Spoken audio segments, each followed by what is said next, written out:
Dear viewers, আমাদের প্রত্যেকের মধ্যে রয়েছে অনেক পরিমাণ ইরেশনালিটি। আর কেনই আমাদের মধ্যে ইরেশনালিটি থাকে আর কিভাবে আমরা আরো রেশনাল হয়ে উঠতে পারি, এই নিয়ে আজকে ভিডিও, যেখানে আমি রবার্ট গ্রিনের লেখা the international best selling book the laws of human নেচারের first law, the law of irrationality নিয়ে আলোচনা করব। So without further ado, let's get started.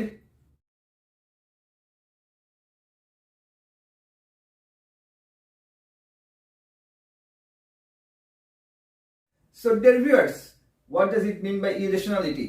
So irrationality মানে হচ্ছে যে যখন আপনি রেশনাল থাকেন না বা রেশনালি বিহেভ করেন না, তখন আপনি ইরেশনাল বিহেভ করেন। তাহলে first thing first is, what does it mean by rational or what does it mean by rationality? So rationality হচ্ছে your ability to think properly and act accordingly. So আপনি যখন কোনো সিচুয়েশনে প্রপারলি অ্যানালাইসিস করে, properly চিন্তা করে decision নিতে পারেন এবং প্রপারলি সেই অ্যাকশন নিতে পারেন, তখনই হচ্ছে আপনি রেশনাল পারসন এবং আপনি রেশনালি বিহেভ করছেন। আর ঠিক যখন আপনি এই কাজটা করতে পারছেন না, তখনই আপনি হয়ে উঠছেন irrational. By the way, here I am not gonna translate this term in Bangla, কারণ সেখানে অনেক শব্দ রয়েছে যেগুলো আমরা ইংলিশে এবং বাংলায় সেম ব্যবহার করি। For example mobile, table and bla bla things. তো সেগুলোর তো বাংলা হইতে পারে, বাট আমরা বাংলা ইউজ করি না। সো রেশনাল এই টার্মটিকেও আমি বাংলায় ট্রান্সলেট করছি না, because on that note the meaning can get distorted. So rational কে আমি রেশনালি বলছি and it will probably make better sense.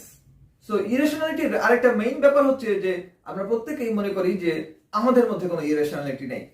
এখানে ছোট্ট একটা গল্প বলা দরকার। সেটা হচ্ছে গৌতম বুদ্ধ তার একবার তার ডিসাইপলসদের বলছিল, if you want to be happy then get rid of your desires. তো ভালো কথা, তার শিষ্যরা তখন বাসে চলে গেল এবং তারা ডিজায়ার থেকে মুক্তি পাবে এই নিয়ে অনেক চেষ্টা করলো। পরের দিন ফিরে এসে বললো যে আমরা অনেক চেষ্টা করে ডিজায়ার থেকে বের হতে পারছি না।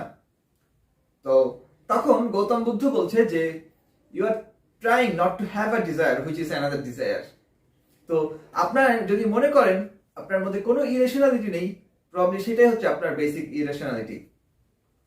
আমাদের প্রত্যেকের মধ্যেই তো ইরেশনালিটি রয়েছে, বাট হোয়াই ইজ দ্যাট?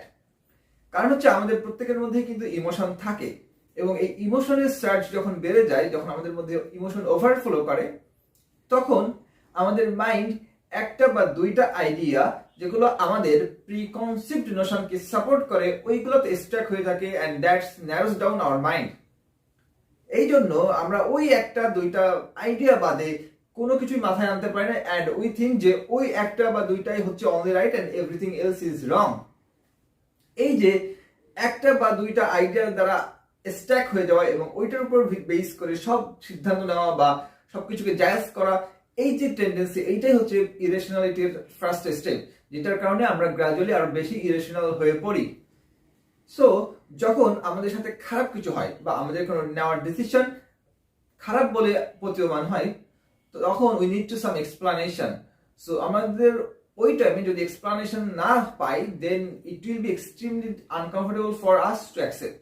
এই জন্য আমাদের সাথে যখন কোনো খারাপ কিছু ঘটে, তখন আমরা কোনো কিছু এক্সপ্লেইন করার ট্রাই করি, লাইক সামওয়ান সাবোটেজেস মি, অর ওই সিস্টেমের কারণে আমার এটা হয়েছে, অথবা ওই পার্টিকুলার গ্রুপ অফ পিপল আমাকে লাইক করে না বলে আমার এটা হয়েছে, এন্ড ব্লা ব্লা ব্লা। এইগুলা কেন করি? এইগুলো করি জাস্ট আমাদের একটা কমফোর্টেবল ফিলিং এর জন্য। But you have to accept that আপনার লাইফে যত খারাপ সিচুয়েশন হোক বা যত খারাপ ডিসিশন হোক, এইগুলার মূলে রয়েছে কিন্তু আপনার ভিতরে থাকা ডিপলি রুটেড ইরেশনালিটিস। সো আপনি যত আউটওয়ার্ডে তাকাবেন, আপনি অন্যকে ব্লেম করতে পারেন, you can get the sense of comfortability, but it won't solve your problem. For solving your problem you have to look at yourself. আপনার ভিতরে থাকা ডিপলি রুটেড ইরেশনালিটি গুলো আপনার সকল ব্যাড ডিসিশনের রুট, সেইখানে যদি পৌঁছাতে পারেন, তাহলেই না আপনি আস্তে আস্তে ব্যাড ডিসিশন থেকে বের হয়ে আসতে পারবেন। কারণ হচ্ছে আমাদের যে ইমোশন গুলো, সেই ইমোশন কিন্তু আমাদের রিজনিং ক্যাপাসিটিকে ব্লার করে দেয়। রিজনিং ক্যাপাসিটি হচ্ছে যে কোনো একটা সিচুয়েশনে প্রপারলি অ্যানালাইসিস করা, কোনো একটা সিচুয়েশনের যুক্তি দিয়ে সেই সিচুয়েশনকে বিচার করা, এইগুলোকে আমরা রিজনিং ক্যাপাসিটি বলছি। আমাদের প্রত্যেকের মধ্যে কিন্তু গ্রিড রয়েছে, দেন আমরা কিন্তু যেখানে কুইক রেজাল্ট সেখানে একটু বেশি আমরা ইন্টারেস্টেড হই, যেখানে ইজি মানির ব্যাপার রয়েছে সেখানে আমরা বেশি ইন্টারেস্টেড হই। সো এই সমস্ত সেক্টরে আমাদের ন্যাচারাল একটা অ্যাফিনিটি রয়েছে। এখন মেইন যে প্রবলেম হচ্ছে যে হিউম্যান নেচার, এই যে আমি যে ক্যারেক্টারিস্টিক্স গুলো বললাম এগুলো কিন্তু core of basic human nature. এখন হিউম্যান নেচারকে রেগুলেট করার জন্য there is no such agency, there is no such body. For example, একটা খাবার দেখে আমার গ্রিড হবে কি হবে না এইটা কন্ট্রোল করার জন্য দেয়ার ইজ নো ওয়ান। তবে ওই খাবারটা দেখে আমার গ্রিড হলো এবং ওইটা আমি কারোর কাছ থেকে নিয়ে নেব কি না এটা কন্ট্রোল করার জন্য বডি রয়েছে, which is external bodies. But ওই জিনিসটা দেখে আমার গ্রিড হবে কিনা, একজন লোককে দেখছি সে রাতারাতি বড় লোক হয়ে গেছে কোনো একটা স্ক্যামে ইনভেস্ট করে এবং ওইটা দেখে আমারও ওই জিনিসটার প্রতি ইন্টারেস্ট হবে না, এইটা কন্ট্রোল করার মতো কোনো বডি নাই। এই জন্য আমরা যখন দেখি কেউ ইজিলি মানি মেক করছে অথবা কুইকলি কেউ রেজাল্ট পাচ্ছে, আমরা ভাবি যে ওই কাজটা যদি আমরা করি তাহলে আমরাও হয়তো এই জিনিসটা পাবো। সো এইখান থেকে কিন্তু আমাদের বেসিক ইরেশনালিটি গুলো শুরু হয়। তাহলে এতক্ষণ আমরা আলোচনা করলাম যে কেন আমরা রেশনাল হতে পারি না এবং কি কি কারণে আমরা ইরেশনাল বিহেভিয়ার করি। এখন ফর বিং রেশনাল আপনার কয়েকটা জিনিস সম্পর্কে অ্যাওয়ার থাকা লাগবে। তার মধ্যে ফার্স্ট থিং হচ্ছে recognise your biases. So biases হচ্ছে এক ধরনের thinking flow that interrupts our proper flow of thinking. অর্থাৎ বায়াস হচ্ছে আমাদের থিঙ্কিংকে বা ন্যাচারাল ফ্লো অফ থিঙ্কিংকে ইন্টারপ্রেট করে কোনো একটা পার্টিকুলার ডিরেকশনে নিয়ে যায়। অ্যাজ এ রেজাল্ট আমরা ওভারঅল পিকচারটা মিস করে যাই এবং কোনো একটা পার্টিকুলার ডাইমেনশন থেকে জিনিসগুলোকে জাজ করার ট্রাই করি। Although in today's video I'm not going to describe about those biases because there is a book named The Art of Thinking Clearly. এই বইতে বেসিক্যালি 99 biases রয়েছে। তো আমি এই বইয়ের এক একটা bias নিয়ে এক একটা ডেডিকেটেড ভিডিও করি এবং আমি সিরিজ আকারে এইটা পাবলিশ করছি। So far I have uploaded 10 videos. So in today's video I'm not going to describe about those biases because I have already uploaded those biases, and I'll give those links below in the comment box. So I'd like to request that please check those biases. If you want to be rational, then you have to be careful about inflaming factors and individuals. So কিছু কিছু ব্যক্তি রয়েছে বা কিছু কিছু environment রয়েছে দেখবেন যেখানে গেলে অটোমেটিক আপনার মেজাজ খারাপ হয়ে যায়। মানে সেই পরিবেশ বা সেই লোকগুলো আপনার হয়তো এমন কোনো কিছু বলে যেটা আপনার পুরাটাই মেজাজ খারাপ হয়ে যায় and probably you can control yourself.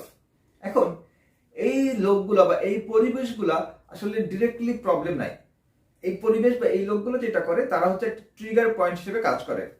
So trigger point মানে কি, ধরুন আমি একটু ব্যাকট্র্যাক করে বলি যে ধরুন একটা ছেলে বা একটা মেয়ে সে ছোটবেলায় যখন স্কুলে গিয়েছিল, স্কুলে গিয়ে সে অনেক বেশি বুলিড হয়েছে। এখন ছোটবেলা সে হয়তো ওইটা ডিফেন্ড করেনি, ওইটা মেনে নিয়ে চলে এসেছে, বাট ওই যে বুলিং এর ব্যাড এক্সপেরিয়েন্সটা ওইটা কিন্তু তার ভিতরে ডিপলি রুটেড অবস্থায় আজব দিয়ে রয়েছে। এখন এইটার পরে হয়তো 20 বছর পেরিয়ে গেছে, সে হয়তো সেই স্কুলে যখন গেছে বা ওই টাইপের লোকজনের সাথে আবার যখন কাউন্টার করছে তখন ওই টাইপের লোকজন হয়তো তাকে বুলি করার ট্রাই করেছে, যদিও তারা হয়তো সিভিয়ারলি করেনি অথবা তারা হয়তো আউট অফ ফান করেছে, বাট যেহেতু তার ভিতরে একটা ডিপলি রুটেড ইমোশন ছিল, একটা খারাপ লাগা ছিল এবং এইটার আজকের যে ঘটনাটা এইটা একটা ট্রিগার পয়েন্ট হিসেবে কাজ করছে এবং এই যে 20 বছর আগের স্মৃতি তার এখন ওইটা জেগে উঠবে এবং এখন সে যে রেসপন্সটা করবে সেইটা বেসড অন 20 ইয়ার্স অ্যাগো। তাহলে লোকজন হঠাৎ করে ভাবতে পারে যে কি ব্যাপার, ছোট একটা ঘটনায় এই লোকটা এত বাজে রিয়াক্ট করলো। বাট সবাই হয়তো দেখছে যে ছোট একটা ঘটনা, বাট ওই ছোট ঘটনা হয়তো তার 20 বছর আগের কোনো খারাপ স্মৃতিকে তুলে এনেছে এবং সে নিজেও জানে না যে সে রিয়াক্ট করেছে based on the facts that happen 20 years ago. So এই ধরনের যে ফ্যাক্টরগুলো রয়েছে, যে ইন্ডিভিজুয়ালগুলো রয়েছে যারা আপনাকে আনকমফোর্টেবল ফিল করায়, যারা একটা ট্রিগার পয়েন্ট হিসেবে কাজ করতে পারে, you have to avoid those people. Otherwise আপনি যে কখন ইরেশনাল বিহেভিয়ার করে ফেলবেন আপনি নিজেও জানবেন না। Next thing is know yourself thoroughly. So it seems quite easy, but probably this is the toughest thing of the world. সেটা হচ্ছে কি, সেটা হচ্ছে নিজেকে জানা সব থেকে হয়তো কঠিন জিনিস। হ্যাঁ, আপনি অ্যাস্ট্রোফিজিক্স জানতে পারেন, আপনি ইউনিভার্স সম্পর্কে জানতে পারেন, আপনি সাইকোলজি জানতে পারেন, ইকোনমিক্স জানতে পারেন, বিজনেস জানতে পারেন, but probably you don't know yourself. এটার কারণ হচ্ছে কি যে আপনাকে জানা মানে কি, নিজেকে জানা মানে হচ্ছে নিজের স্ট্রেংথকে জানা, কোন জিনিসগুলো আপনাকে অন্যদের থেকে ডিফারেন্ট করছে সেই জিনিসগুলো জানা। এখন প্রবলেম হচ্ছে আমরা খুব একটা স্ট্যান্ডার্ড সোসাইটিতে থাকি যেখানে আমাদের এসএসসি, এইচএসসি, ইউনিভার্সিটি, চাকরি, বিএ এরকম একটা সাইকেলের ভিতরে থাকি। অ্যাজ এ রেজাল্ট একটা ছেলে যে বা একটা মেয়ে যেহেতু ড্রয়িং ভালো পারতো, যেহেতু গান ভালো পারতো, সে কিন্তু ওই জিনিসগুলো বাদ দিয়ে সে কিন্তু ক্রাউডকে ফলো করছে একটা স্ট্যান্ডার্ডের মধ্যে যাওয়ার জন্য। সে যে জিনিসগুলোতে আসলে ইউনিক ছিল, এক্সপার্ট ছিল, সেই জিনিসগুলো হয়তো সে লাইফে করতেই পারেনি। সো লাইফে এক্সপ্লোর করার আগেই তার একটা স্ট্যান্ডার্ডের ভিতরে দেওয়া হয়েছে এবং সে ওই স্ট্যান্ডার্ড ফলো করতে করতে সে ভাবছে সে এই জিনিসে ভালো, ওই জিনিসে ভালো, বাট অ্যাকচুয়ালি হয়তো বা সে ওই জিনিসগুলোতে ভালো না। He or she is good at something else probably. এখন এই যে আপনি একটা ক্রাউডকে ফলো করেন, আপনি কিন্তু কখন আসলে নিজেকে নিয়ে ওভাবে অ্যাসেস করা হয়নি in which sector you are good at. এই কারণে কিন্তু আপনি কোথায় যে আসলে এক্সপার্ট আপনি নিজেও জানেন না। এখন যে বিষয়ে এক্সপার্ট ভাবছেন হয়তো বা ওই বিষয়ে আসলে আপনি এক্সপার্ট না, হয়তো ওই জিনিসটা অনেক প্র্যাকটিস করেন বলে পারেন, বাট ওই জিনিসটা হয়তো বা আপনার ন্যাচারাল অ্যাফিনিটি নাই। এই কারণে আমরা কিন্তু কখনোই নিজেকে জানতে পারি না। So if you want to be rational then you have to know yourself thoroughly. The next step is examine your emotional root. So একটু আগে আমি যে ঘটনাটা বললাম যে আপনি হয়তো বা আজকে কেউ কোনো কিছু বললো, ওইটার বেসিসে রিয়াক্ট করছেন এবং ভাবছেন যে ওই লোকটা বলেছে এই জন্য আপনার মেজাজটা খারাপ হয়ে গেছে, but as I earlier said ওইটা হয়তো বা একটা ট্রিগার পয়েন্ট হিসেবে কাজ করছে। সো আপনি যখন কোনো রিয়াক্ট করবেন, রিয়াক্ট করার আগে ট্রাই করবেন যে where is the root of this emotion.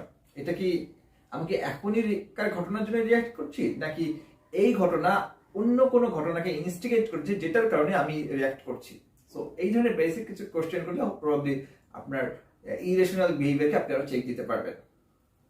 আরেকটা জিনিস হচ্ছে increase your reaction time. So কোনো ঘটনা ঘটার আমরা যত কুইকলি রিয়াক্ট করব, মোস্ট প্রবাবলি আমাদের রিয়াকশনটা তত ভুল হবে। এর বদলে আমরা যদি কোনো ঘটনা ঘটছে রিয়াকশন করার আগে একটু টাইম নিই, আমরা যদি বেসিক কিছু কোশ্চেন্স করতে পারি like is it really necessary, does this come from trivial or unimportant matter, so এই ধরনের যদি আমরা বেসিক কিছু কোশ্চেন করতে পারি দেন আমাদের যে ইমোশনাল হোল্ড অনেক বেশি কমে যাবে এবং আমাদের যে agitation probably can go down. So আমরা ওই মোমেন্টেই যদি রিয়াক্ট করে ফেলি তাইলে মানে জিনিস probably the thing can be worsen. So rather আমরা যদি একটু টাইম নিয়ে একটু চিন্তা করে কয়েকটা বেসিক কোশ্চেন করি তাহলে যেটা হবে যে আমাদের ইমোশনাল হোল্ডটাও কমে যাবে অ্যাজ ওয়েল এজ আমাদের রিয়াকশনটাও একটু লজিক্যাল হবে। Accept people as they are. So আমরা কি করি, আমরা হচ্ছে যখন কারোর সাথে বা কোনো গ্রুপের সাথে মিশি তখন চেষ্টা করি যে ওই যাদের সাথে মিশছি তারা সবাই আমাদের মতো হয়ে যাবে, আর যদি না হয় আমাদের চেঞ্জ করার ট্রাই করি। বিষয় হচ্ছে যে আপনি যাদের সাথে মিশছেন তারা হয়তো irrational, but remember so are you. So আপনিও হয়তো ইরেশনাল, তাই অন্যদেরকে চেঞ্জ না করার চেষ্টা করে অন্যদেরকে জাজ না করার থেকে বেটার হয় যদি আপনি তাদের পার্সপেক্টিভটা ধরতে পারেন। So think people as a puzzle, so your duty is to solve this puzzle. So যেই বিহেভিয়ারটা করেক্ট না কেন তার কিন্তু আসলে বেসিক একটা এক্সপ্লেনেশন থাকে তার এন্ড থেকে। So try to get the perspective, এবং আপনি যত এই সমস্ত পার্সপেক্টিভ বের করবেন না আপনার আরো মানে মাইন্ড আরো তত বেশি ব্রডেন হবে এবং you have lot of points to think about. And finally find the optimal balance between your emotion and your logic. So আমাদের থিঙ্কিং থেকে আমরা আসলে কখনোই ইমোশনকে ইরাডিকেট করতে পারবো না, but what we can do, we can create a proper balance between our emotion and our logic. এখানে রাইটার একটা চমৎকার মেটাফর ইউজ করেছে, সেটা হচ্ছে একটা রাইটার হচ্ছে আমাদের ইমোশনকে হর্সের সাথে তুলনা করেছে। যে horse doesn't know where to go, in which direction to go, but it actually rushes. So ওই হর্সটা আসলে দৌড়াইতে জানে, কি করতে হবে সেটা জানে না। অন দ্য আদার হ্যান্ড আমরা হচ্ছে আমাদের যে লজিক্যাল থিঙ্কিং পাওয়ার সেটা হচ্ছে রাইডার, বা আমরাই হচ্ছে ওই হর্সের রাইডার। সো আপনি যদি আসলে ভালো রাইডার হন তাহলে আপনি কিন্তু হর্সের ভালো কন্ট্রোল করতে পারবেন এবং আপনি হর্সকে দিয়ে অনেক কিছু করিয়ে নিতে পারবেন। So if you are a good rider then আপনি কিন্তু আপনার ইমোশনকে কন্ট্রোল করতে পারবেন এবং আপনি ইমোশন থেকে অনেক বেশি পজিটিভ আউটকাম পেতে পারবেন। সো ডিয়ার ভিউয়ার্স, এতক্ষণ আলোচনা করলাম যে কেন আমরা রেশনাল থাকি না বা কেন আমরা ইরেশনাল বিহেভ করি, তার কারণগুলো কি কি এবং কিভাবে আমরা ইরেশনাল থেকে রেশনাল হতে পারবো। So it's a journey of becoming better version of yourself, it's a journey of becoming irrational to rational. প্রথমে মাথায় রাখবেন প্রত্যেকের মধ্যে অনেক বেশি রেশনালিটি রয়েছে, তাই এই জার্নিতে আপনার একটু প্র্যাকটিস দরকার, একটু ট্রেনিং দরকার। তা এই জার্নিটাকে ভালোবাসতে হবে। এই জার্নিটা কোনো পেইনফুল জার্নি না, বা এই জার্নিটা কোনো অ্যাসেটিক জার্নি না। জাস্ট এটা একটু টাইম লাগতে পারে, because it's a transformation process. So dear viewers, আজকের ভিডিও এখানেই রাখছি। আপনার যদি ভিডিওটি ভালো লাগে তাহলে ভিডিওটিতে একটা লাইক দিতে পারেন, সেই সাথে আপনি চাইলে চ্যানেলটি সাবস্ক্রাইব করে রাখতে পারেন। If you have any suggestion for me, you can put your comment below in the comment box. See you in the next episode. Till then, goodbye.